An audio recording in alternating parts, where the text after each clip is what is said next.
Shalom, frères et sœurs. J'espère que tout le monde se porte bien par la grâce du Seigneur. C'est une grâce que le Seigneur nous accorde encore aujourd'hui de pouvoir partager l'Évangile.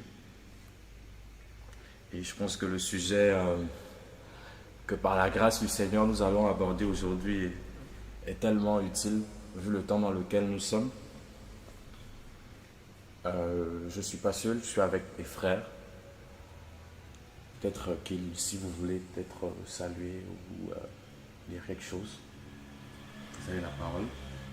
Shalom, shalom. En tout cas, nous bénissons le Seigneur pour ces temps qu'il permet.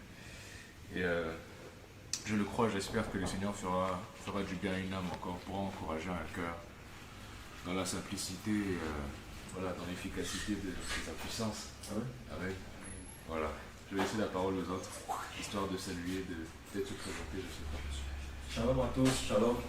Que le Seigneur soit béni et nous nous rendons grâce pour ce moment. Et on espère, je vais en croire, que le Seigneur va nous faire un moment de bien aujourd'hui, qu'il va nous encourager encore. Et on s'attend à lui. On bénit son nom, on sait ce qu'il fera. Shalom, shalom. On bénit vraiment le Seigneur pour ce moment-là. Vraiment, on a vraiment besoin de cette nourriture-là. Et on espère qu'il va nous servir encore. Amen. Amen. Amen. Gloire au Seigneur. Comme je vous disais tout à l'heure, je ne sais pas vraiment. Alors, il y a un bug. Ça bug. On va essayer de régler cela.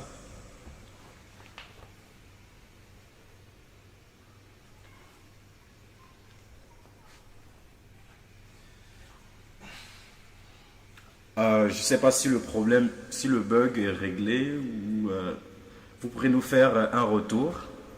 Que le Seigneur fasse grâce. On va prier. Voilà, justement pour tout cela aussi. Avec tous ces bugs-là, certainement l'ennemi ne veut pas que la parole du Seigneur soit annoncée. Mais le Seigneur est puissant et voilà, il est au contrôle de toutes choses. Voilà. Seigneur Yoshua, merci pour le souffle, merci pour ces temps, Adonai, que tu nous accordes. Nous prions, Père, que tu conduises, Seigneur, toutes choses.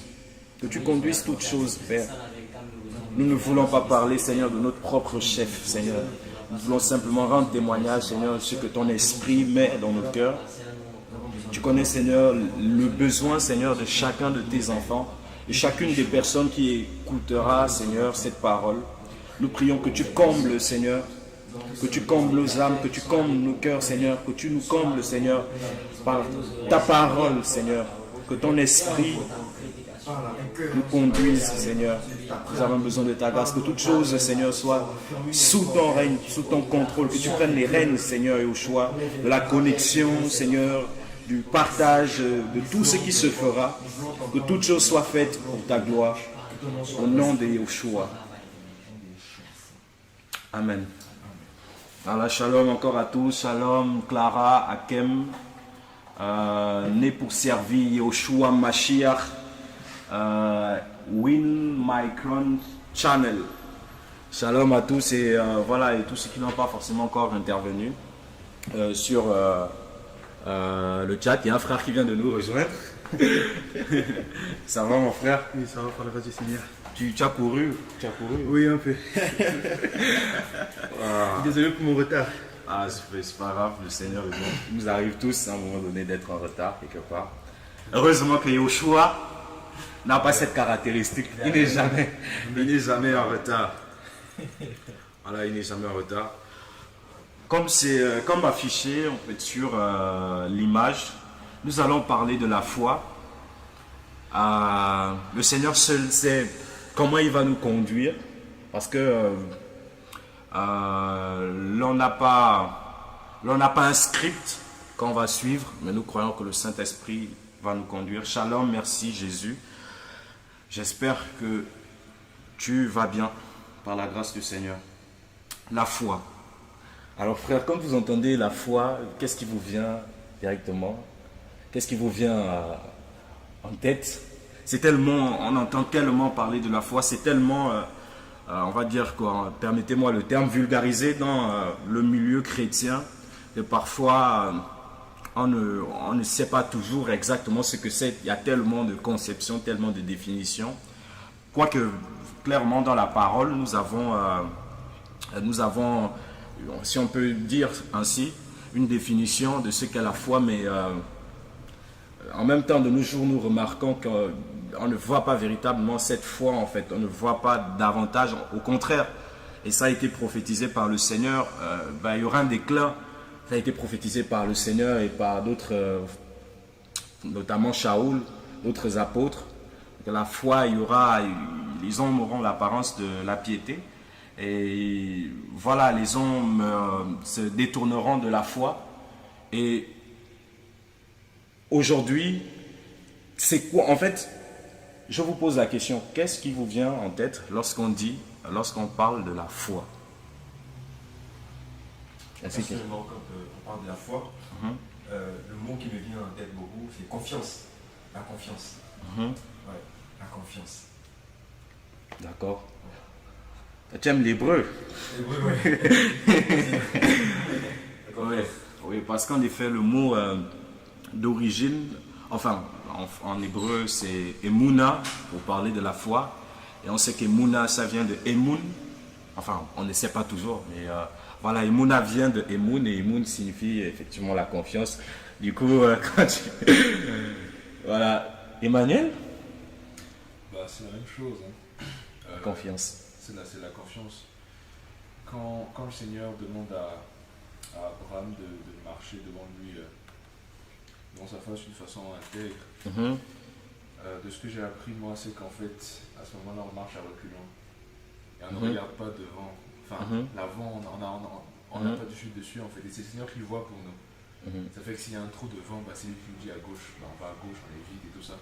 C'est vraiment apprendre à s'abandonner au Seigneur, en fait. Moi, pour ma part, je suis quelqu'un d'assez de base, franchement. Je le dis comme ça, c'est une confidence, d'assez cartésien, d'assez incrédule. Et le Seigneur m'apprend tous les jours vraiment à lui faire confiance. C'est-à-dire que c'est des choses, tu calcules et tout ça et tout. Et vraiment, il te montre que, il suffit, en fait, comme tu as cru un peu, là, tu m'as fait confiance, voilà ça. Et ça m'encourage, moi, personnellement, dans ma marche de chaque jour. Et voilà, aujourd'hui, vraiment, la foi, c'est la confiance. Voilà, la confiance. Tu as cité un passage des Écritures. Shalom Jeanne Angoema, c'est Bereshit, chapitre 17, un passage qui me parle particulièrement. Bereshit, chapitre 17, à partir du verset 1. Marche en face de moi et sois intègre. Aniel Shaddai. Ok, on va prendre ce passage-là. Bereshit, Genèse pour... Donc, oui, pour ceux, effectivement. Genèse, chapitre 17. Alors, je vais partager l'écran.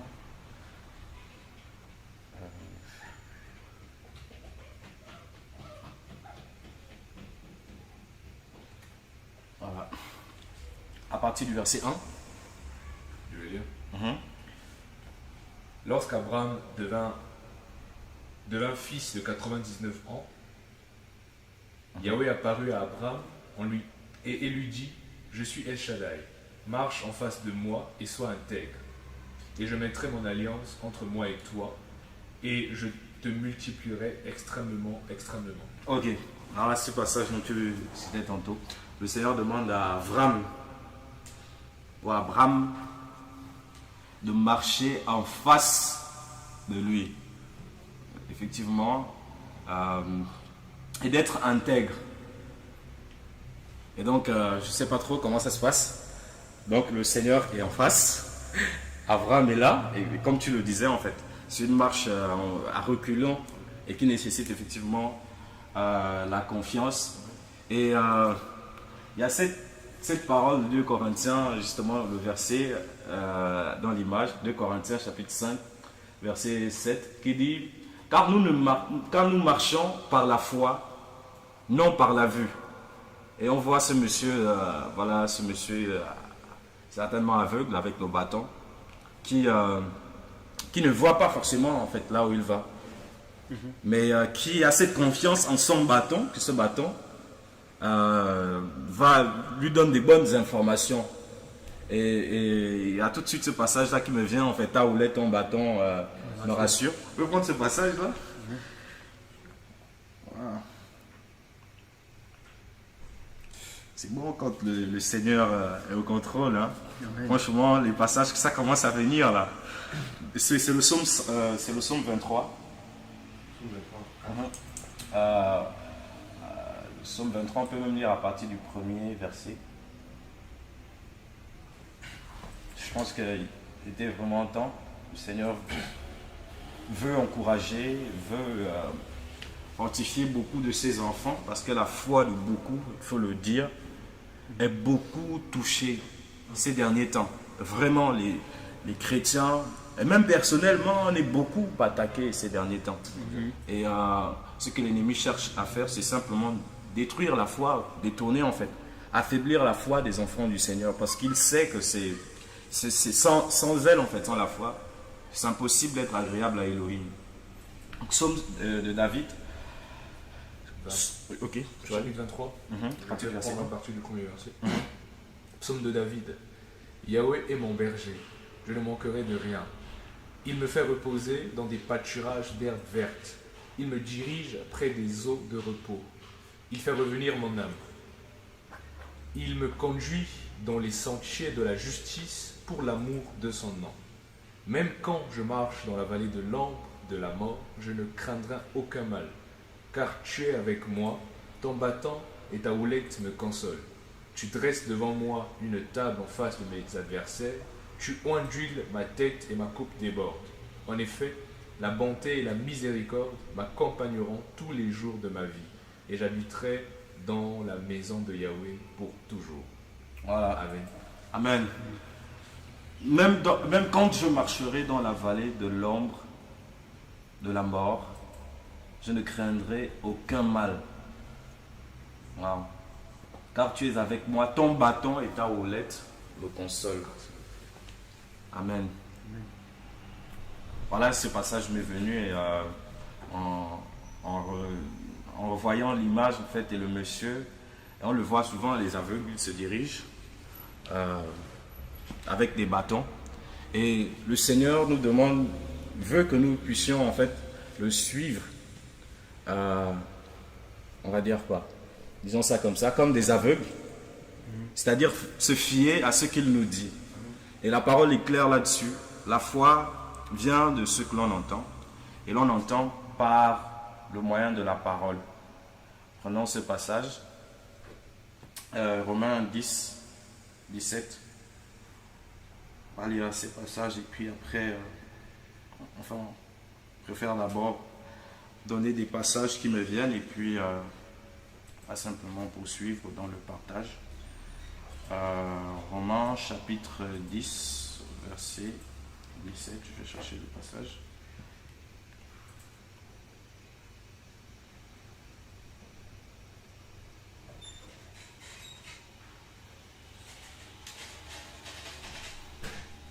Voilà. Elian. Romains 10, 17.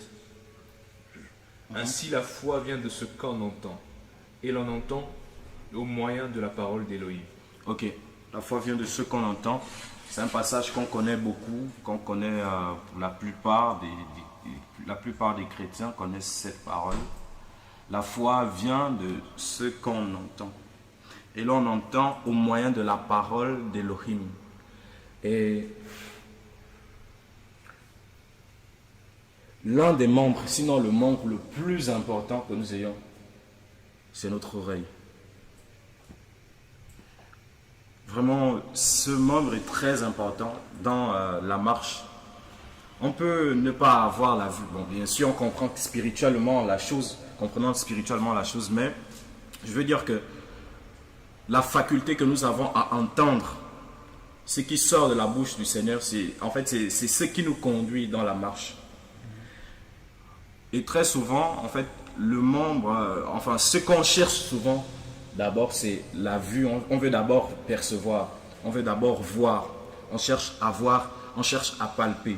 Mais ce que le Seigneur attend de nous, c'est que nous prêtions notre oreille, que nous puissions prêter attention à sa parole. Et Moïse parlait aux enfants d'Israël. Et dans Deutéronome 6, il leur disait, écoute Israël, Shema, écoute, prête ton oreille.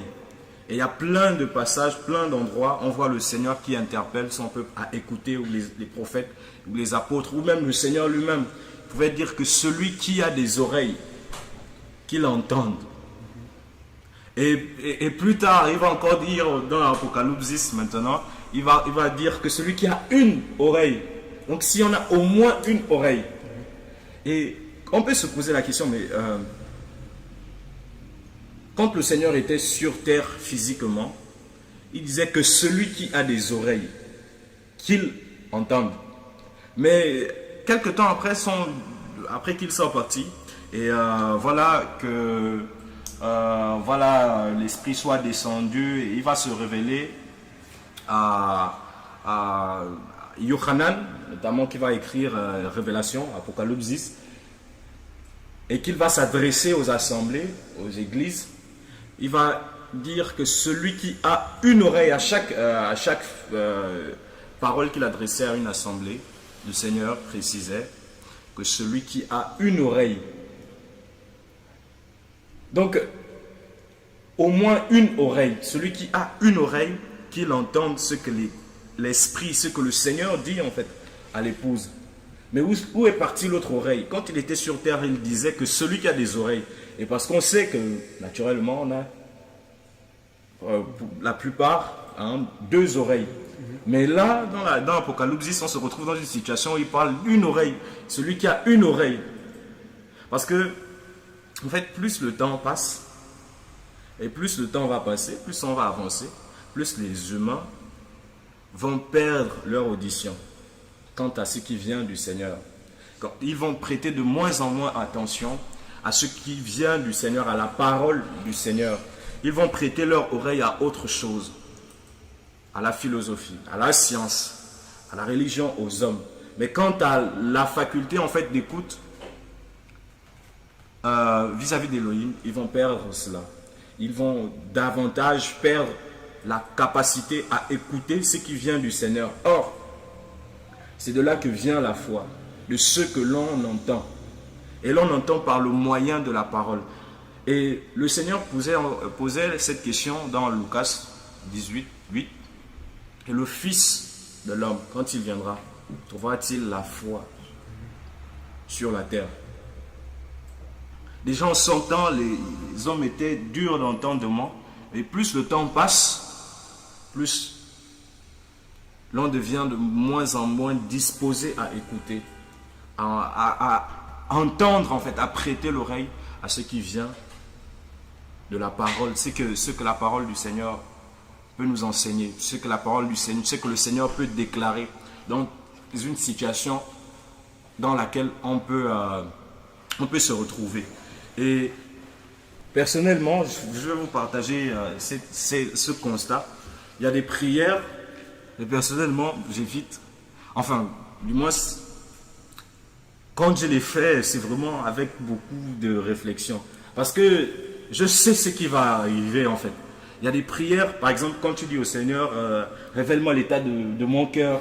En fait, on a l'impression qu'il y a des prières facilement. Le Seigneur répond à cela. Il ne va pas tarder, révèle-moi l'état de mon cœur. Et voilà, une situation va arriver, tu vas réagir d'une manière et tu vas te dire, ah, comment j'ai pu agir comme ça? Et le Seigneur te dit, ouais, tu vas demander de te révéler d'âme. Et on a l'impression qu'il y a des sujets où le Seigneur répond plus rapidement et il y a d'autres où il tarde à répondre. Et parmi ces sujets, en fait, il y a aussi par rapport à la foi. Je pense qu'il vous est déjà arrivé ici de demander au Seigneur d'augmenter votre foi. Moi, j'ai fait un constat. À chaque fois que je fais cette prière au Seigneur, il me fait passer par des situations où ma foi est vraiment éprouvée en fait. Et souvent, on peut se dire, quand on fait cette prière, on demande au Seigneur, Père, augmente ma foi. Voilà, il va nous apparaître, quelque chose va se passer. Il y a il y a quelque chose qui va se produire et puis une autre foi va exploser. Mais je me suis rendu compte que même dans la parole, en fait, les disciples vont faire cette prière au Seigneur. Mais ce que le Seigneur va leur dire est capable même d'ébranler, en fait. On peut prendre cette parole, en fait, c'est dans Lucas 17.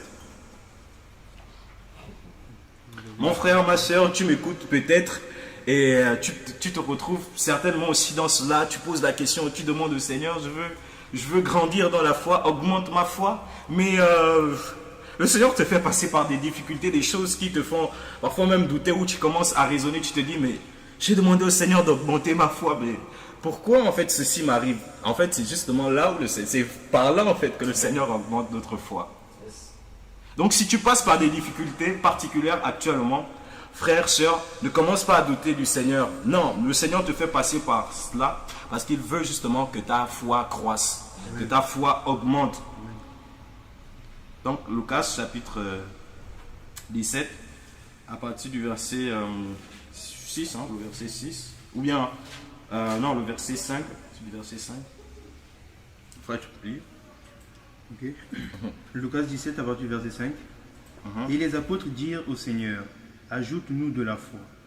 Et le Seigneur dit, si vous avez de la foi comme un grain de sénévé, vous diriez à ce cinnamon, à ce sycomore, sois déraciné et plante-toi dans la mer, et il vous obéira. Ok, les disciples posent ils font cette demande au Seigneur. Ils demandent au Seigneur, ajoute-nous la foi. Quand on parle d'ajouter, ça veut dire qu'il y a déjà quand même quelque chose, n'est-ce pas? Mais la réponse du Seigneur, on aurait dit que le Seigneur veut leur dire, en fait, vous n'avez même pas de foi. Parce que le grain de sénévé, le grain de sénévé, c'est tellement... Je vais vous montrer une image. Je vais vous montrer l'image du grain de sénévé. C'est tellement petit. C'est la plus petite semence, je pense. Voilà. Regarde, je ne sais pas, est-ce que vous arrivez à voir cette petite semence? C'est tellement petit. Mais le Seigneur dit aux disciples, si vous aviez en fait même la foi comme ce grain de sénévé, cette petite chose qui est infime, vous direz à ce sycomore, sois déraciné et planté dans la mer, et il vous obéirait. Franchement, ça c'est capable d'ébranler la foi de quelqu'un. Moi, si j'étais peut-être avec les disciples et ensemble on avait formulé cette demande au Seigneur et que le Seigneur nous réponde et nous dise, si tu avais la foi comme un grain de sénévé, tu diras ceci comment? Regarde, sois déraciné et planté dans la mer et il vous obéirait. Je me dirais, donc en fait, tu n'as même pas la foi. Parce que regarde le sycomore. Il est si petit. Le grain de sénévé plutôt. Le grain de sénévé, il est si petit. Et une foi équivalente à un grain de sénévé serait capable de faire de telles prouesses. Mais attends, avec tous les sycomores qu'on voit dans nos vies, comment on n'arrive pas à les déraciner? Est-ce qu'on a véritablement la foi en fait? Il y a tellement des obstacles, il y a tellement des choses qui nous trouvent. Et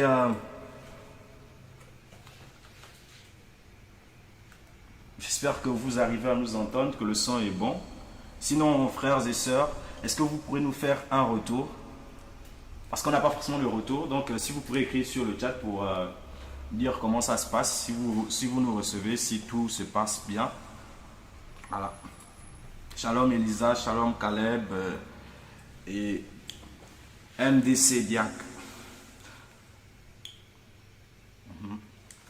Voilà, si on a une foi équivalente au grain de sénévé, mon frère, est-ce qu'il t'est arrivé un jour de dire cela, de dire à un arbre de se lever, de se jeter dans la mer? Bon, c'est vrai que ça peut prendre différents aspects dans la vie de tout un chacun, mais est-ce que tu as déjà eu à expérimenter quelque chose où tu as la certitude, tu as la foi, tu t'es dit non mais Père, vas-y fais cela.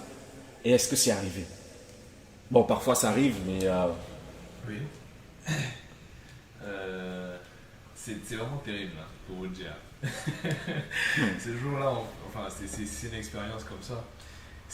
Le Seigneur, vraiment, c'est deux choses qu'il a fait. Non seulement il m'a augmenté la foi, mais aussi il m'a révélé l'état de mon cœur, de l'orgueil en fait. Parce que je traversais une situation terrible.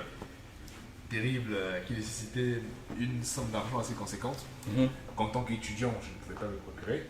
Ah. Et donc, dans l'orgueil, en fait, c'est quoi? C'est que j'ai essayé de me débrouiller tout seul, de ne pas demander au Seigneur. Avant, c'est dire, aussi loin que je me souvienne, je ne me suis pas agenouillé pour dire au Seigneur, Seigneur, fais quelque chose. Tu vois? Et le Seigneur m'a montré, en fait, c'était vraiment la dernière. C'est dit que le dernier de c'était le lendemain, et c'est le soir même le Seigneur a répondu.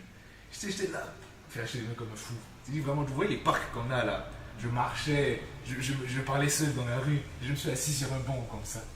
Les gens passaient, tout ça, je réfléchissais. Et le Seigneur m'a donné une pensée par rapport à ça. Et donc je pose une action, et sur le coup, ça a été résolu. Avant, on était aux alentours de 18h, 19h. Il fallait rendre le truc le lendemain. Sur le coup, ça a été résolu. Et le Seigneur, là, vraiment, ça a commencé à découler, frère. Je me suis mis à pleurer. Dans le taxi, j'ai arrêté le taxi pour aller régler la situation. Je me suis mis à pleurer. Le Seigneur a pointé comme s'il dit, mais tu es orgueilleux. Alors que je peux, en fait. Et pour vous dire, c'était pas quelque chose de négligeable, en fait. Et vraiment, c'est là que le Seigneur m'a appris à lui faire confiance. D'où je parlais de confiance au départ. Amen. Et c'est là que le Seigneur m'a appris à lui faire confiance. Et maintenant, il y a une foi. Alléluia. Amen. Alléluia. Amen. Voilà. Tu veux dire quelque chose? Non, mais je suis encouragé par ce qu'il a fait dire parce qu'on parlait de soulever une montagne et ce qu'il raconte effectivement, c'est une montagne. En fait. Il y a une situation difficile qui n'est pas aisée, au fait, à dire d'un point de vue humain, à pouvoir s'en sortir, au fait. Et face à ça, tu peux même te décourager, au fait. Et la montagne, quand tu la vois, tu dis, c'est peut-être rien qu'à la vue de la montagne, tu peux vraiment abandonner, tu dis, mais comment que je vais pouvoir soulever une montagne? Est-ce que le Seigneur veut vraiment m'aider à ce moment, ou bien il veut me décourager? Moi, la montagne, depuis qu'on a vu une montagne s'élever comme ça, c'est un peu cette raisonnement humain qu'on peut avoir, en fait. Le Seigneur dit que tout est possible. Amen. Amen. C'est possible à celui qui croit. Et la foi est tellement importante, frères et sœurs, c'est indispensable en fait. C'est indispensable. Même pour avoir la crainte du Seigneur, il nous faut la foi. Pour aimer le Seigneur, il nous faut la foi. En fait, tout est conditionné dans la marche. Nous sommes engagés dans une vie où tout est conditionné par la foi. Il est impossible, la parole est claire là-dessus. Ah, la connexion RAM. Bon. Est-ce qu'on peut se déconnecter des appareils qui sont connectés? Que le Seigneur fasse grâce. On peut prendre ce passage de Hébreux chapitre 11.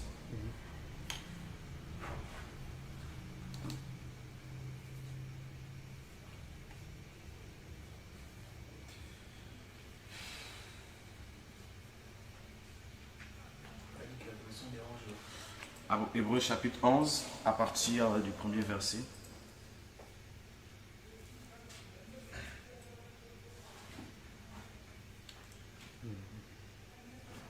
Quelqu'un peut lire? Ou bien je vais lire. Or, la foi est la substance de choses qu'on espère, une conviction de celles qu'on ne voit pas. Une conviction de celles qu'on ne voit pas. Juste avant de poursuivre, il y a quelque chose qui me revient. Souvent, on nous a appris que la foi, en fait, on nous a appris la foi sous cette forme aussi. C'est-à-dire déclarer les choses qui sont comme si elles n'étaient pas. Alors que c'est pas ça la foi, en fait. La foi, c'est déclarer, enfin, c'est voir ce qui n'est pas comme si cela était. Je ne vois pas si vous voyez la nuance. Je prends l'exemple. Il y a souvent des... Moi, j'ai été dans une assemblée où on nous disait, par exemple, si tu es malade, tu dois dire que tu n'es pas malade. Mais ce n'est pas vrai. Ce n'est pas ça la foi. C'est-à-dire, tu es malade, tu sens vraiment la maladie, et tu vas commencer à dire, non, j'ai la foi, je ne suis pas malade. Non, non, non, non, non. Ce n'est pas vrai. On ne voit pas un modèle comme ça dans la parole. La foi, c'est voir ce qui n'est pas comme si cela était. Au lieu de dire, par exemple, je ne suis pas malade, l'attitude de la foi, c'est dire, je suis guéri. Amen. Oui, parce que nous sommes guéris par les meurtrissures du Seigneur. Amen. Mais voilà, en fait, c'est la limite aussi avec... C'est là où on peut facilement tomber dans la folie. Au lieu de la foi, on devient fou, en fait. Et quelqu'un qui est malade va dire, non, je ne suis pas malade et tout. non, je ne suis pas malade et j'ai la foi, je ne suis pas malade. Non, tu es malade. Donc il souffre. Il souffre. Tu es malade. C'est pas ça la foi en fait. La foi, c'est par contre voir la guérison. Ce n'est pas commencer à déclarer, ah moi je déclare, je ne suis pas malade. Non, mais c'est à reconnaître la guérison en fait. C'est aussi ce que ce passage nous dit, une conviction de celle qu'on ne voit pas. Parce que la personne qui est par exemple malade, elle aspire à la guérison. Elle ne voit pas déjà cette guérison. Mais la foi, par la foi, elle a la certitude, elle a la conviction qu'elle reçoit cette guérison du Seigneur. Donc on poursuit au verset 2. Car c'est par elle que les anciens ont obtenu le témoignage. Par la foi, nous comprenons que les âges ont été mis en ordre par la parole d'Élohim. Voilà que je disais en fait que même pour avoir la crainte du Seigneur, il nous faut la foi. Parce que pour craindre le Seigneur, pour craindre Elohim, il faut déjà croire qu'Elohim existe. Et c'est par la foi qu'on croit qu'Elohim est, qu'il a créé toutes choses. C'est par la foi, voilà, tout est conditionné dans la marche. Toute notre marche est conditionnée par la foi. Quand la foi d'un frère, d'une sœur prend un coup, tout va basculer.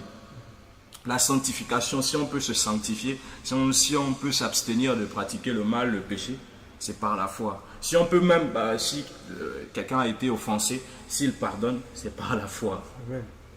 On voit que tout, le Seigneur a fait que tout passe par la foi. Par la foi, Abel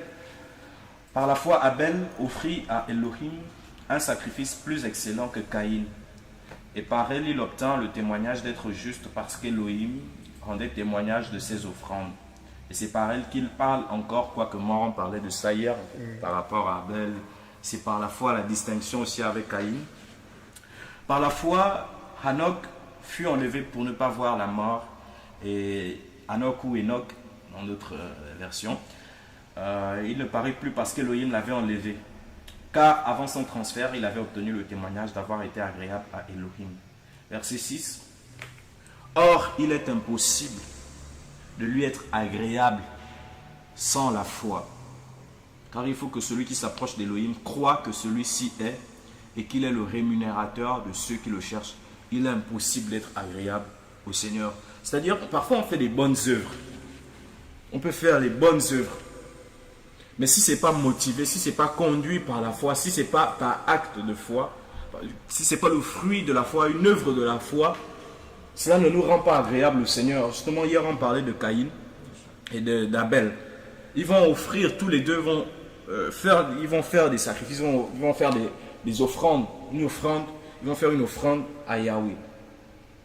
Et le sacrifice, l'offrande d'Abel va être agréée. Non pas parce que, voilà, il avait forcément offert les plus belles choses, peut-être que Caïn a même offert beaucoup plus, il a offert peut-être beaucoup plus qu'Abel, mais Abel ne va pas le faire parce qu'il avait la capacité tout simplement de le faire. Il ne va pas le faire parce que, voilà, il avait juste envie ou bien parce qu'Elohim mérite cela, mais c'est par la foi que lui va offrir ce sacrifice. Caïn ne va pas avoir cette attitude de foi. D'où son sacrifice va aussi être rejeté. Il va être rejeté et son sacrifice va être rejeté. Parce que en fait, on s'approche d'Elohim que par la foi. Si nous pouvons nous sanctifier, si nous devons nous sanctifier, cela doit être une œuvre de la foi. Tout est conditionné dans notre marche par la foi. Et on a besoin d'elle. On a particulièrement en ces temps, nous avons davantage besoin de la foi. On le disait au départ, la foi, je préfère cette partie de l'hébreu.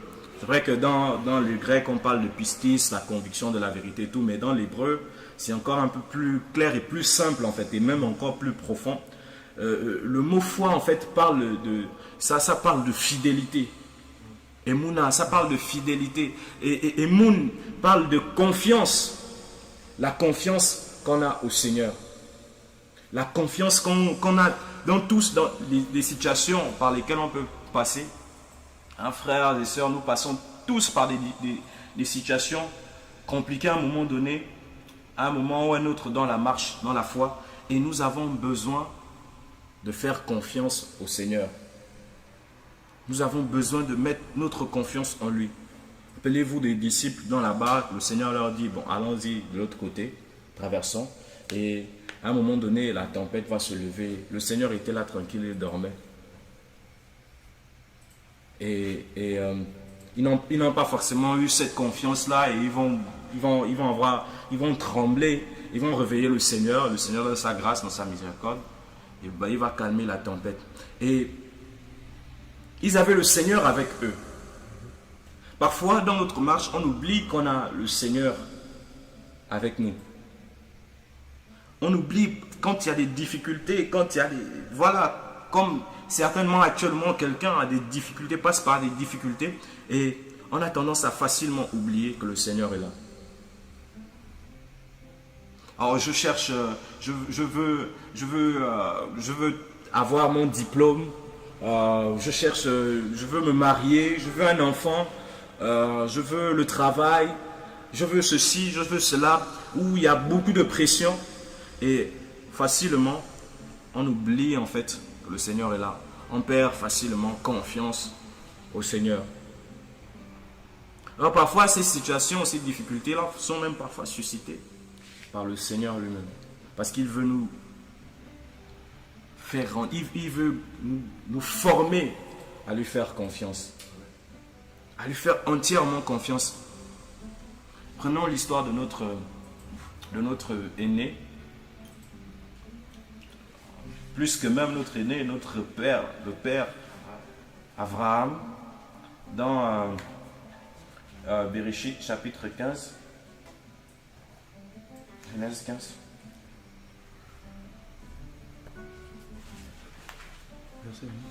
À partir du premier verset.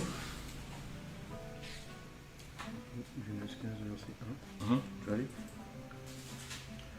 Donc, Genèse 15, verset 1. Après ces choses, la parole de Yahweh vint à Abraham dans une vision en disant: Abraham, n'aie pas peur, je suis ton bouclier, ta grande et infinie récompense. Abraham répondit: Adonai Yahweh, que me donneras-tu? Je m'en vais sans enfant, et le fils qui aura l'acquisition de ma maison, c'est Eliezer de Damas. Abraham dit aussi: Voici, tu ne m'as pas donné de postérité. Voilà, le fils de ma maison sera mon héritier. Et voici la parole de Yahweh vint à lui en disant: Celui-ci ne sera pas ton héritier, mais celui qui sortira de tes entrailles sera ton héritier. Il le fit. Le Seigneur lui dit, il va clairement lui dire que c'est celui qui sortira de tes entrailles qui sera ton héritier. Ensuite, on est au chapitre 15, descendons au chapitre 16, à partir du verset 1. Genèse 16, le verset 1.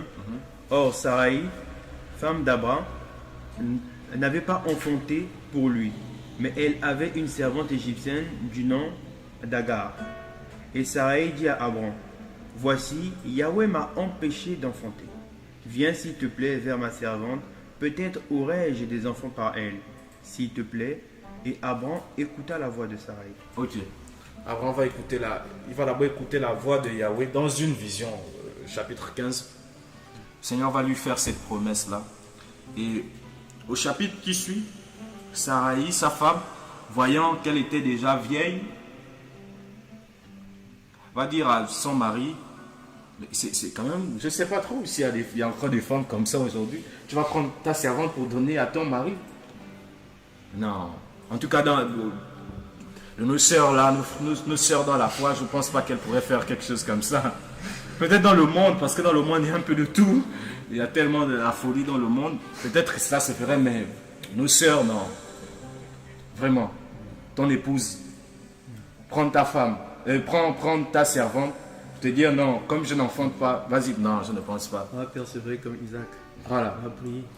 Vraiment. Et Abraham, voyant la situation dans laquelle il se retrouvait, il va dire, ok, il y a de la logique dans ce que ma femme dit. Il y a de la logique dans ça. Hein? C'est logique. Parce que Yahweh peut parler d'une manière ou d'une autre. Peut-être que je n'ai même pas bien compris. j'ai pas bien compris ce que le Yahweh pouvait me dire. Parce que de toute façon, même si je vais vers Agar, l'enfant va sortir de mes entrailles. Donc, vraiment, les femmes, elle a vraiment eu la sagesse. Je vais vraiment suivre son conseil. Abraham il va laisser ce que le Seigneur lui avait dit. La parole est passée en fait. Et lui aussi va suivre, va écouter la voix. Vous voyez, écouter l'oreille. On parlait de l'oreille. Et la foi en fait vient de ce qu'on entend. Et là on entend par le moyen de la parole. À quelle bouche prêtes-tu l'oreille? Quand tu es dans des difficultés, quand ta foi est éprouvée, à quelle voix prêtes-tu l'oreille? Vers qui vas-tu pour demander conseil? Parce que si tu vas si tu vas d'abord vers un homme, ben les hommes sont mauvais conseillers. Alors que Yahweh, lui, c'est lui le conseiller, l'admirable conseiller. C'est lui qui donne le bon conseil. Dans cette situation, dans l'épreuve dans laquelle tu es actuellement, quel est le conseil de Yahweh? Quel est le conseil que Yahweh te donne? Wow, nous sommes vraiment désolés pour la connexion. Je ne sais vraiment pas ce qui se passe.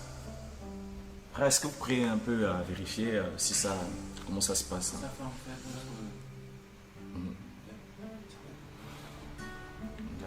Que le Seigneur fasse grâce. Père, au nom de Yahushua, nous prions que cette connexion soit rétablie. Nous croyons que tu as l'autorité, tu as la puissance, Seigneur, même de restaurer cette connexion afin que tout fonctionne correctement, Seigneur, que ta parole soit annoncée au nom de Yahushua. Merci, Père, pour ta grâce. Amen. Voilà. Le Seigneur est vivant, nous croyons qu'il a répondu à nos prières. Et quand tu te retrouves dans cette difficulté, quels sont les... Parfois, nous-mêmes, on peut être mauvais conseillers, on peut se conseiller soi-même avec des raisonnements, se séduire soi-même par des raisonnements. Et on a facilement délaissé la parole du Seigneur. Et le Seigneur demande qu'on puisse prêter l'oreille. Shema. Écoute.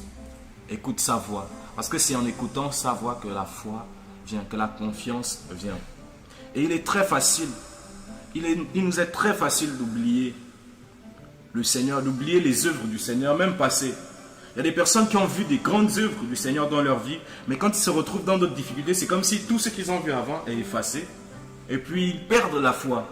Et c'est la situation dans laquelle Israël se retrouvait, le peuple d'Israël, les Hébreux, étant sortis de l'Égypte. Ils vont voir beaucoup de choses, déjà en Égypte, le Seigneur a manifesté beaucoup de signes. Mais à chaque fois, Israël oubliait. Et il se mettait à murmurer. Il se mettait dans l'idolâtrie. Ils oubliaient facilement. Et l'oubli est un ennemi très dangereux par rapport à notre marche, dans notre foi. On oublie très facilement.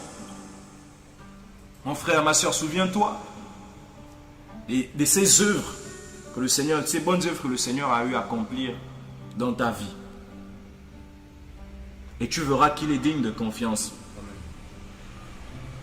Qu'il mérite vraiment que tu mettes toute ta confiance en lui. Franchement, je vous assure, je le ressens. Actuellement, c'est très difficile par rapport à la foi. C'est très difficile par rapport à la foi. Il y a beaucoup de difficultés. Les chrétiens, les enfants du Seigneur passent par beaucoup de difficultés actuellement. Et mon frère, ma soeur qui m'écoute, quel que soit l'endroit où tu te trouves, sache que le Seigneur te voit et il connaît ces difficultés. Et si aujourd'hui il permet que cette parole rentre dans tes oreilles, c'est parce qu'il veut te faire comprendre que cette situation par laquelle tu passes, c'est lui qui la permet. Parce qu'il veut ajouter ta foi, augmenter ta foi. Les disciples ont demandé à ce que leur foi soit ajoutée. Ajoute-nous la foi. Et le Seigneur leur a dit quelque chose qui pouvait ébranler leur foi. Peut-être que tu as fait cette prière. Oh Seigneur, je veux que ma foi augmente. Je veux grandir dans la foi, je veux être ferme dans la foi. Et là, le Seigneur te fait passer par une série de difficultés. Et c'est là en fait où ta foi doit être fortifiée. C'est dans cette difficulté-là que ta foi doit être augmentée. Ne baisse pas les bras. N'abandonne pas. Ne commence pas à raisonner. Ne fais pas comme Abraham à un moment donné qui a écouté la voix de sa femme. Et les conséquences, on les voit jusqu'à ce jour. Ishmaël combat toujours Yitzhak. En Israël, jusqu'à ce jour, il y a toujours ce combat entre voilà, les Arabes et puis voilà, la Palestine et Israël, en fait, les Juifs. Tout cela parce qu'à un moment donné, il a perdu confiance à la parole du Seigneur et qu'il a suivi le conseil, un mauvais conseil.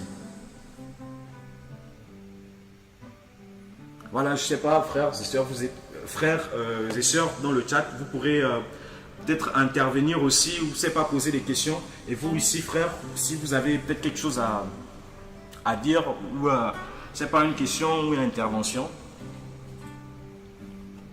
n'hésitez pas. Moi, ce que je voudrais ajouter également, c'est par rapport à la foi, c'est que je voudrais comprendre Genèse 17, verset 17.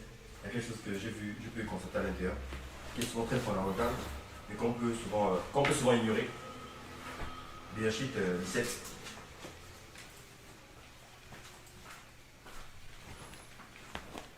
Donc, Bereshit 17, au verset 1.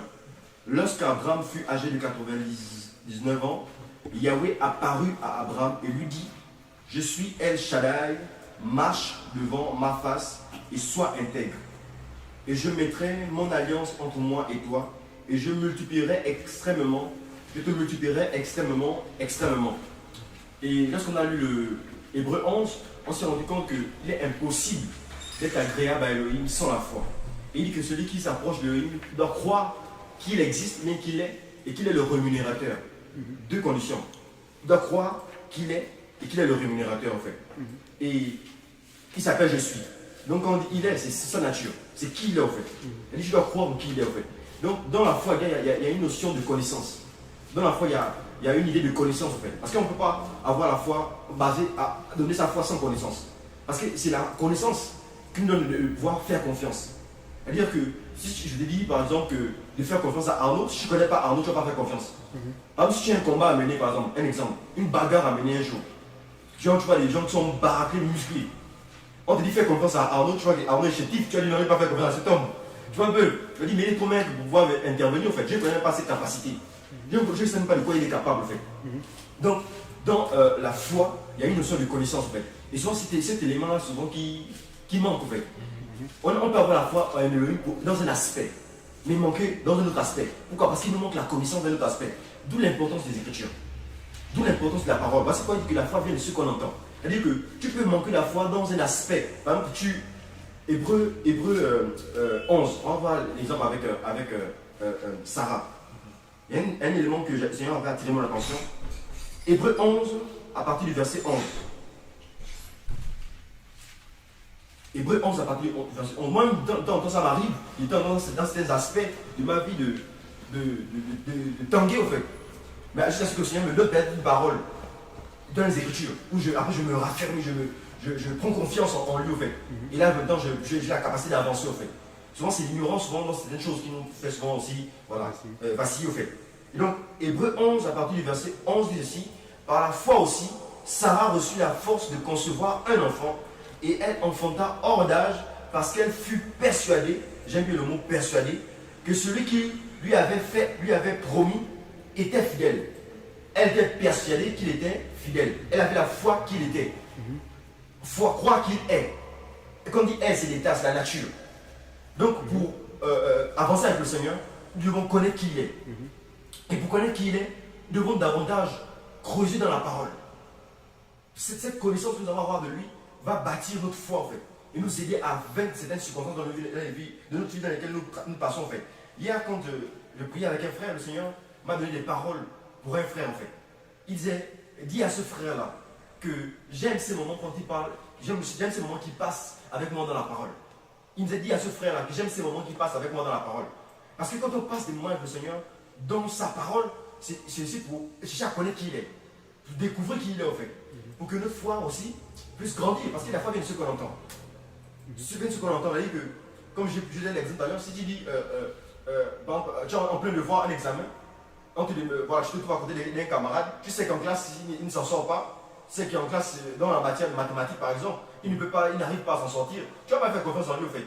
Et tu vas chercher peut-être à vouloir un exemple, pour ceux qui vont nous mettre des besoins en classe, par exemple d'un exercice. Tu ne vas pas t'asseoir avec quelqu'un qui ne maîtrise pas la matière. Tu vas t'asseoir avec quelqu'un qui maîtrise la matière, que quand il y a des exercices, il y a des notions que tu ne comprends pas, il pourra t'expliquer en fait. Parce que lui connaît en fait. Donc, et toi tu le connais lui. Tu sais que lui, si je m'assois avec lui, je suis sûr qu'il va m'aider en fait. Et donc je vais grandir dans la connaissance de la matière, dans la maîtrise de la matière en fait. Parce que je sais que lui il connaît en fait.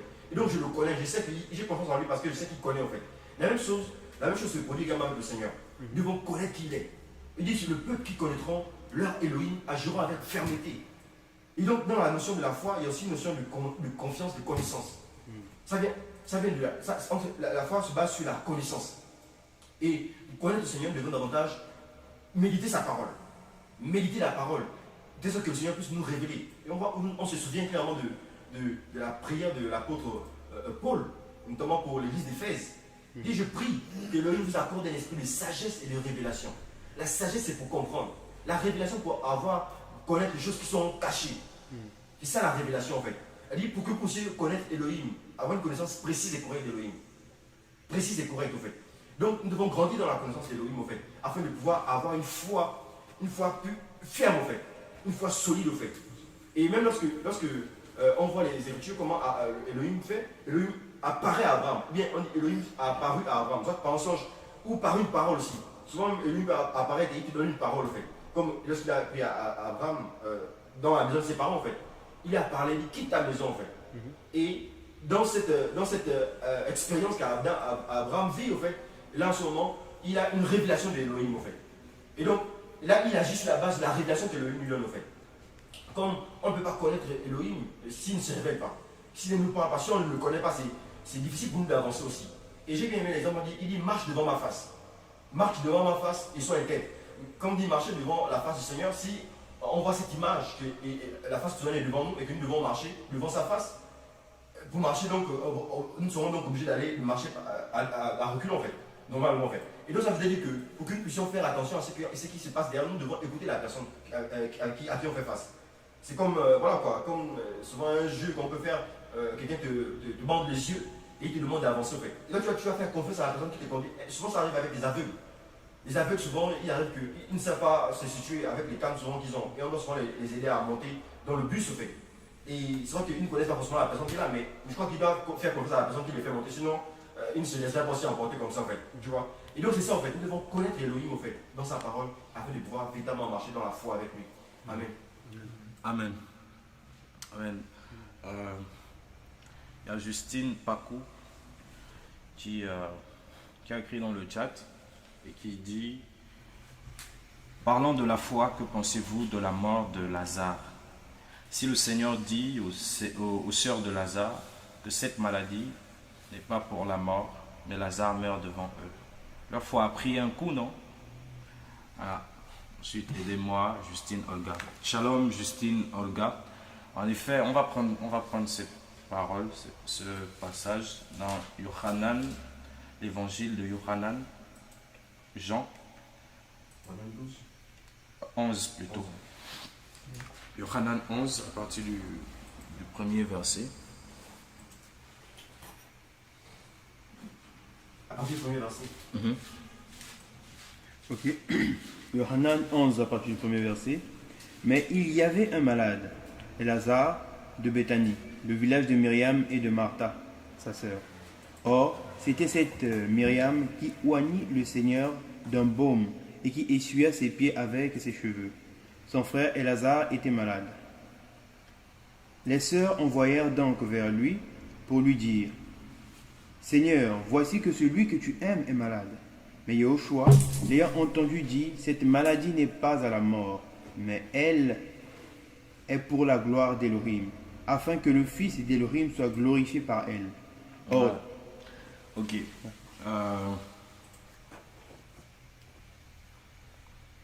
Bon, sinon tu peux continuer. Hein. Verset 5. Verset 5.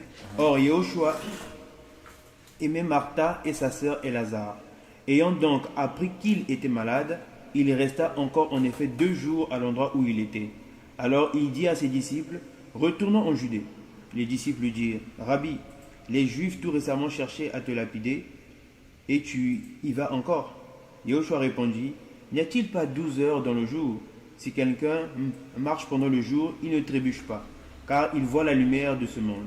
Mais si quelqu'un marche pendant la nuit, il trébuche, parce que la lumière n'est pas en lui. Il parla ainsi, et après cela, il leur dit, notre ami Lazare dort, mais je vais afin de le réveiller. Ses disciples dirent donc, Seigneur, s'il dort, il sera sauvé. Or, Yahushua avait parlé de sa mort, mais il pensait qu'il parlait du repos du sommeil. Ok, merci. Oui, ce passage, en fait, cette histoire, l'histoire de Lazare, de ses sœurs, nous enseigne également sur la foi et comment le Seigneur agit. Il n'a pas cessé d'agir ainsi. On voit, je vais remettre le passage à l'écran. Il est bien précisé que le Seigneur aimait Martha, Myriam et El-Hazar. Et le Seigneur va dire, alors que les sœurs ont eu la bonne, on va dire, la bonne réaction, la bonne attitude face au malheur qu'elles voyaient venir. Elles ont vu que leur frère était malade. Et tout de suite, elles vont envoyer des personnes vers le Seigneur. Elles vont prier le Seigneur. Et voilà, bien sûr, on sait que quand elles envoient des personnes vers le Seigneur, c'est pas juste pour tenir informé, mais c'est pour que le Seigneur dise au moins une parole et Lazare sera guéri, parce qu'elles avaient certainement déjà entendu voilà, tous ces miracles que le Seigneur a eu à faire. Et donc elles vont envoyer ces personnes aller vers le Seigneur pour dire au Seigneur, voici notre frère est malade. Et le Seigneur va dire, il va même dire une parole, il va dire que cette maladie n'est pas pour les sœurs au verset 4, mais Yoshua l'ayant entendu dit, cette maladie n'est pas à la mort, mais elle est pour la gloire d'Élohim, afin que le Fils d'Élohim soit glorifié par elle. Regardez, en fait, quand les sœurs ont entendu certainement cette parole, ou bien même nous aujourd'hui, si c'était notre situation, et qu'on entend le Seigneur a clairement parlé, c'est sorti de sa bouche. C'est pas quelqu'un, c'est pas un pasteur, c'est pas un apôtre qui est venu dire, c'est sorti de sa bouche. Il a dit cette maladie n'est pas la mort, mais c'est pour la gloire du Seigneur. Franchement, on va dormir tranquille, n'est-ce pas? On se raconte, le Seigneur a dit, il ne peut jamais mentir, il ne peut jamais se tromper, il est tout puissant. Si le Seigneur a dit, ce n'est pas pour la mort, mais c'est pour la gloire du Seigneur. Donc certainement le Seigneur va faire, il va guérir, il ne va pas mourir, mais il va mourir. Moi, franchement, je serais peut-être sorti de la voie. Tu as dit non, les choses c'est moteur. Et oui, on aurait certainement eu cette réaction, mais le Seigneur a dit, ce n'est pas pour la mort, et maintenant il est mort. Le Seigneur a menti. C'est l'espérance. Vraiment, il m'a déçu. Et il y a beaucoup de personnes qui, malheureusement, ont réagi comme ça, en fait, dans leur vie. C'était pas forcément peut-être une histoire de mort, comme ça peut aussi avoir été une histoire d'un parent qui est mort. Je me rappelle une fois, il y a une personne, on était en mission, on partageait l'évangile et on a rencontré un jeune homme et il était assez fermé, il était vraiment dans la défensive, il voulait vraiment pas en fait recevoir l'évangile, recevoir la parole et on a compris en fin de compte, parce qu'il nous l'a dit, que c'est parce que sa mère elle avait la foi. Elle ne connaît pas quelqu'un comme sa mère qui avait la foi, qui a consacré sa vie au Seigneur. Mais sa mère, selon lui, en fait, elle est morte d'une manière vraiment misérable, en fait. Elle est morte d'une manière misérable. Donc, à cause de cela, il était vraiment fermé à l'évangile. Et il y a plein de cas comme ça, il y a plein de situations comme ça où les personnes se ferment parce que pour eux, ils estiment que le Seigneur n'a pas agi, n'est pas puissant, il n'a rien fait. Voilà. Et là, dans le cas de Myriam, j'espère que ce partage va t'édifier. Justine Pacou, qui a justement évoqué cette histoire-là. Moi-même, j'avais pas pensé à cela, mais ça m'encourage déjà, en fait. Oui, ça édifie. Donc, le Seigneur va dire que cette maladie n'est pas pour la mort. En fait, c'est déjà comme une garantie de vie. Peut-être Lazare, quand il a appris ça, il était aussi content, ses sœurs étaient contentes. Je ne vais pas mourir, c'est juste ça va passer, le Seigneur va faire quelque chose. Mais Lazare va mourir. Et Lazare va mourir et Non seulement il va mourir, le Seigneur ne va même pas, il va encore passer 2 jours. Et c'est au 4e jour que le Seigneur va venir manifester sa gloire. C'est-à-dire, tous les espoirs étaient déjà passés. Peut-être si Elazar avait un testament, les enfants, s'il avait des enfants, les enfants, peut-être ils avaient déjà fait leur plan. Bon, Elazar, papa est mort. Donc toi, tu vas prendre la plantation qui est là-bas. Moi, je vais prendre les vaches. Alors que le Seigneur a dit, cette maladie n'est pas la mort, mais c'est afin que la gloire du Seigneur. Mon frère, certainement dans la situation par laquelle tu passes, ou ma soeur, la situation par laquelle tu passes, certainement, tu as reçu au moins une parole du Seigneur. Que ce soit directement dans ton intimité, par ta vie de prière, avec lui, par un songe, ou en lisant la parole, le Seigneur t'a éclairé, il a mis ta foi particulièrement sur un passage, ou par un frère ou une sœur que le Seigneur a envoyé vers toi, une situation, pour te rassurer par rapport à la situation par laquelle tu passes, mais tu as l'impression que ça ne va pas, ça s'empire. Et à un moment donné, tu commences à te poser la question, est-ce que le Seigneur va vraiment parler? Est-ce que c'est vraiment lui? Qui n'a pas eu, qui n'est pas déjà passé par là? Est-ce que vraiment le Seigneur m'a parlé? Est-ce que vraiment j'ai l'Esprit du Seigneur? Pourquoi je vis ceci? Pourquoi je vis ça? Et pourtant, il me semble que le Seigneur m'a parlé clairement par rapport à ceci, mais pourquoi ça s'empire? La situation s'empire. Voilà, j'ai tel âge, je suis en train de vieillir, je ne suis pas encore marié, ou je n'ai pas encore trouvé du travail. Mais le Seigneur t'a parlé clairement en fait. Et tu sais que le Seigneur est digne de confiance. Et qu'il manifeste sa gloire dans la difficulté. Mais les sœurs pleuraient, elles ont commencé, elles ont perdu assurément l'espoir, elles pleuraient.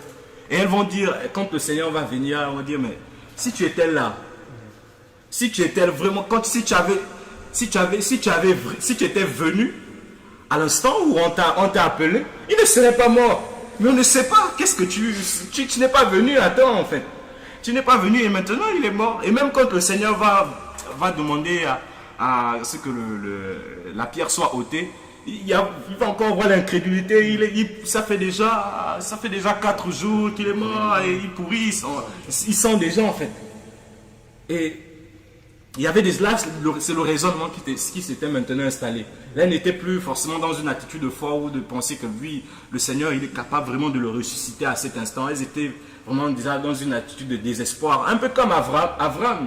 Non, moi je suis en train de vieillir, il a 75 ans déjà. Enfin, pas 75, 86 ans. Parce que je pense que oui, c'est à 86 ans que Ishmaël va naître en fait. Mais c'est à 85 ans, je pense que Sarah va lui dire cela, que bon, regarde, là c'est le temps où on pouvait encore concevoir, on pouvait encore avoir un enfant, toi et moi, c'est déjà passé. Là, il n'y a que Agar, va vers Agar. Et Agar, le nom d'Agar signifie fuite. Donc quand on veut fuir la volonté du Seigneur, on va vers Agar. Et ça va donner des conséquences désastreuses après, par la suite. Et le Seigneur, il fait parfois exprès, enfin, on va dire exprès, mais c'est sa volonté, il a fait que les choses, voilà, soient ainsi. Parfois, on a l'impression qu'il fait exprès, justice, on a l'impression qu'il est sadique, qu'il prend plaisir à nous faire souffrir ou à nous voir souffrir. Non, pas du tout, pas du tout. Et les sœurs de Lazare vont voir la gloire du Seigneur, elles vont voir la puissance du Seigneur. Parce que quand le Seigneur a parlé, il est digne de confiance. Même si on a l'impression que ce que nous sommes en train de vivre va complètement l'opposer de ce qu'il a dit dans sa parole ou de ce qu'il nous a dit personnellement, nous devons toujours garder la confiance. Nous devons toujours garder l'assurance dans le Seigneur. Il y a des personnes, voilà, le Seigneur a dit, pour revenir à Lazare, il a dit, il ne va pas mourir, mais Lazare est mort. Et Lazare est vraiment mort. Mais le Seigneur, il n'est pas limité en fait. Il est capable de tout. Il est tout puissant. Donc juste, c'est Justine Pakou, Justine Olga. Je ne sais pas quelle situation, parce que tu as dit aidez-moi, que le Seigneur t'aide, qu'il te fortifie. Je ne sais pas quelle situation te terrasse, et d'autres personnes aussi certainement. Il y a Merci Jésus qui a écrit, c'est mon cas, je ne sais pas trop. Mais voilà, un constat est évident en fait. Tous actuellement, les véritables enfants du Seigneur passent par des difficultés. Je ne sais pas trop, Mais c'est un temps vraiment où la foi de beaucoup est vraiment éprouvée. Et nous, s'il y a quelque chose que nous devons garder, conserver en tout temps, c'est notre foi, notre confiance au Seigneur. Parce que tout le reste suit. La sanctification, la vie de prière au-dessus vient. On ne peut pas se sanctifier si on n'a pas la foi déjà en le Seigneur. On ne peut pas aimer son prochain. Et on ne peut rien voir, on ne peut rien obtenir du Seigneur si on n'a pas la foi. Et donc que votre foi, que notre foi soit fortifiée. Qu'elle soit fortifiée. Et si les difficultés doivent s'accentuer, que le Seigneur nous donne de persévérer, de tenir ferme, malgré l'opposition. Et c'est par la difficulté, par ces épreuves-là aussi, que le Seigneur nous fortifie, qu'il nous donne d'avoir une foi ferme. Ah oui, parce que quand tout va bien, voilà, n'importe qui peut dire qu'il a la foi. N'importe qui peut dire qu'il a la foi, mais quand ça va mal, très souvent, il y a l'instinct de survie qui s'active. On veut reprendre le contrôle. On ne laisse plus le Seigneur au contrôle. On est capable de tomber dans la compromission pour le travail. On est capable de tomber dans la compromission, dans la légèreté, parce qu'on cherche le mariage. Mais ce n'est pas l'attitude que le Seigneur attend de nous. La foi. Le Seigneur veut que nous puissions croire même si on ne le voit pas.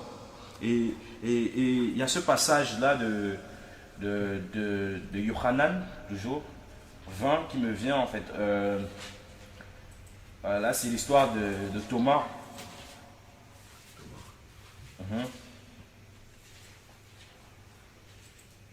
À partir du verset 25. Yohanan, chapitre 20. À partir du verset 25. Oui. Alors les autres disciples lui dirent, nous avons vu le Seigneur. Mais il leur dit, si Bon, tu peux même commencer à partir du verset 24. À partir du verset 24. Oui, par exemple. Or Thomas, appelé Didymus, l'un des 12, n'était pas avec eux quand Yeshua vint. Alors les autres disciples dirent, nous avons vu le Seigneur. Mais il leur dit, si je ne vois pas la marque des clous dans ses mains, et si je ne mets pas mon doigt dans la marque des clous, et si je ne mets pas ma main dans son côté, je ne croirai pas. Ici, c'est je ne croirai jamais. C'est grave. Oui, tu peux poursuivre. Et 8 jours après, les disciples étaient de nouveau à l'intérieur et Thomas avec eux. Yoshua vint, les portes étant fermées, il se tint au milieu et il dit, paix à vous. Et il dit à Thomas, porte ton doigt ici et regarde mes mains. Porte aussi ta main et mets-la dans mon côté. Et ne sois pas incrédule, mais croyant. Thomas répondit et lui dit, mon Seigneur et mon Elohim. Yoshua lui dit, parce que tu m'as vu, Thomas, tu crois ou tu as cru? Bénis sont ceux qui n'ont pas vu et qui ont cru. Amen. Amen. Non mais une fois j'avais lu ce passage, l'attitude de Thomas m'avait tellement fait rire. Surtout là au verset 28. Et Thomas répondit et lui dit, mon Seigneur et mon Elohim. Non. Mon Seigneur et mon Elohim. Non, franchement. Il est convaincu.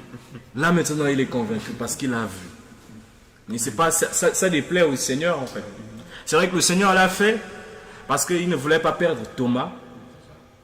S'il savait que s'il ne se montrait pas, Thomas, il n'allait pas croire. Hein. Peut-être qu'il allait même combattre la doctrine. Il allait combattre la voie.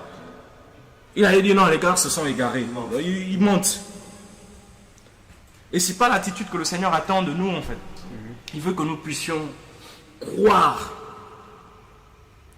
Même sans voir, même sans avoir vu. De croire. Abraham, c'est ça, ça lui veut aussi d'être aussi appelé le père de la foi. Il n'avait jamais eu de résurrection avant. Il va croire que même s'il sacrifiait son fils au Seigneur, certainement il pouvait le lui rendre. Il va mettre toute sa confiance au Seigneur. Il va croire en Elohim. Et cela le Seigneur va le compter comme justice. Et voilà, comme je le disais au départ, les membres qu'on utilise souvent beaucoup, c'est nos yeux en fait, parce qu'on veut d'abord voir, on veut palper, on veut toucher. Mais l'oreille est très importante. indispensable même par rapport à notre foi. Il faut croire. Et je te dis que si tu crois, tu verras la gloire d'Élohim. Amen. Amen. Amen. Tu vois, on croit d'abord, on entend et ensuite on voit. Il y a, je pense que c'est Bartimée plutôt, Bartiméos qui était aveugle. Il criait au Seigneur. Il ne voyait pas encore. Il était aveugle, mais il a crié, il a cru. Et qu'est-ce qui est arrivé? Il a vu. Parce qu'il a d'abord cru. On peut ne pas voir, frère. Peut-être depuis que tu marches, depuis que tu es converti, ça fait des années, tu n'as jamais eu une visitation, tu n'as jamais vu le Seigneur dans un songe, tu n'as jamais vu un ange. Les autres parlent des expériences qu'ils peuvent avoir. Oh, moi j'ai visité le ciel, j'ai vu l'enfer, j'ai vu les anges. Tu n'as jamais vu cela. C'est pas pour cela que tu devrais douter de l'existence du Seigneur. Alléluia. Et vous savez, ma soeur, mon frère, si tu es dans cette situation où tu n'as jamais vu un ange, tu n'as jamais vu le Seigneur, tu n'as jamais eu ces expériences surnaturelles comme les autres, c'est parce que le Seigneur t'a doté d'une foi qui est, en fait, il a mis en toi une capacité à croire en lui sans voir. Et c'est une grâce particulière. Il y a d'autres à qui le Seigneur montre des songes, il apparaît, il montre le ciel, l'enfer et tout ça, parce qu'il sait que sans cela, ces personnes n'arriveraient certainement pas à croire. Mais si toi aujourd'hui tu tiens ferme, tu te sanctifies, tu n'as jamais vu le ciel, tu n'as jamais vu l'enfer, tu n'as jamais vu un ange, tu n'as jamais entendu audiblement la voix du Seigneur, c'est parce qu'il sait qu'il est en toi la capacité de croire malgré les difficultés, malgré les épreuves qu'il est, et qu'il est au-delà même de ce que les uns et les autres ont pu voir. Alléluia. Amen. Oui. C'est des choses qu'on ignore parfois. Parce qu'on veut voir, Seigneur, je veux te voir. Seigneur, je veux te connaître. Et on pense que la connaissance du Seigneur, c'est avoir une apparition. C'est de visiter le ciel. Non. Non, on ne connaît pas le Seigneur parce qu'on l'a vu. Yehuda était avec lui, il a vu son aspect. Il a touché. Les anges, les soldats, ils ont été là à la résurrection. Ils ont vu ce tremblement, ils sont tombés, mais ils ont quand même été compromis. Donc il ne suffit pas de voir, non. Ne cherche pas à voir pour croire. N'attends pas que le Seigneur intervienne, accomplisse sa parole pour que tu commences à croire, non. Dès maintenant, même si tout va à l'encontre, la situation par laquelle tu passes, le travail que tu es en train de faire, c'est carrément l'opposé de ce que tu as fait comme étude. Ne te morfonds pas. Ce n'est pas pour cela que tu dois abandonner. Parce que le Seigneur, il veut te rendre parfait dans la foi. C'est bénir ceux qui croient en fait sans avoir vu. C'est une grâce particulière malgré les difficultés. Le Seigneur, il prend plaisir à cela. Malgré le fait que tu ne vois pas forcément d'expérience, tu ne vis pas forcément de grandes choses, et tu passes par des épreuves difficiles. Le Seigneur prend plaisir, malgré le fait que tu ne vois pas cela. Que tu persévères dans la sanctification, que tu refuses de te compromettre. Il est honoré par cela. Que la foi d'un enfant du Seigneur soit ravivée aujourd'hui. Si tu étais troublé par les difficultés par lesquelles tu passes, par la pression, par l'oppression, par les persécutions, au nom de Yeshua, que ta foi soit ravivée. Oui. Oui. Parce que le Seigneur a toujours un reste. Nous croyons que le Seigneur a toujours un reste. Même en ce temps. Malgré le fait qu'il y a le refroidissement. L'amour d'un plus grand homme se refroidit dans les nations. Mais nous croyons que le Seigneur est capable de garder un reste dans l'intégrité. Oh, Ani El Shaddai, Hitzalech, les Panim, Otamim. Je suis El Shaddai. Je suis El Shaddai. Marche en face de moi. Et sois intègre, sois entier. Qu'il n'y ait pas le raisonnement avec la foi. Qu'il n'y ait pas le raisonnement cartésien avec la foi. Ne mélange pas. Non, sois intègre, entier dans la foi. Marche non par la vue, non par ce que tu vois, non par ce que tu ressens, mais par la foi. Parce que le Seigneur a dit, viens. Oh Pétros, beaucoup de Pétros sont là. Ils ont vu le Seigneur et ils ont demandé au Seigneur, je veux venir à toi. Et le Seigneur leur a donné l'ordre, viens. Et après un moment, on regarde autour de la tempête et il commence à s'enfoncer. Le Seigneur te dit, crois. Crois. Tu veux être agréable au Seigneur, crois. Tu veux faire ses délices, qu'il prenne plaisir en toi. Garde ta foi intègre. Garde ta foi. Ô Père, renouvelle, Seigneur, la confiance, Seigneur, en nous, pour toi, Seigneur. Ô Père, ravive, Seigneur, cette espérance, Seigneur, en toi, la foi, Seigneur, cette assurance, cette conviction de la vérité, Seigneur, cette conviction que tu ne te trompes jamais, que tu es fidèle. Ô Père, malgré les épreuves, malgré les oppressions, Seigneur, malgré l'opposition, Seigneur, nous avons besoin, Seigneur, de la force qui vient de toi, Seigneur, pour demeurer ferme dans la foi. Car il est impossible d'être agréable à toi sans elle, Seigneur. Oh Père, fortifie, Seigneur, restaure la foi de ton peuple, Seigneur, de nos frères, de nos sœurs, Seigneur, ici et dans les nations, Seigneur, qui sont troublées à cause des difficultés, des fausses accusations, du mal qui est proclamé contre eux, qui sont affectés, Seigneur, qui pleurent. Que tu les relèves au nom de Yahushua. Au nom de Yahushua, Seigneur. Oh Père. Qu'il retrouve la confiance en toi. Oh Père. Qu'il retrouve la confiance en toi. Tu as perdu un membre de ta famille et cela a affecté ta foi. Cela t'a troublé. Le Seigneur est vivant. Il vaut plus que tout. Ne perds pas confiance en lui. Au nom de Yahushua, Père.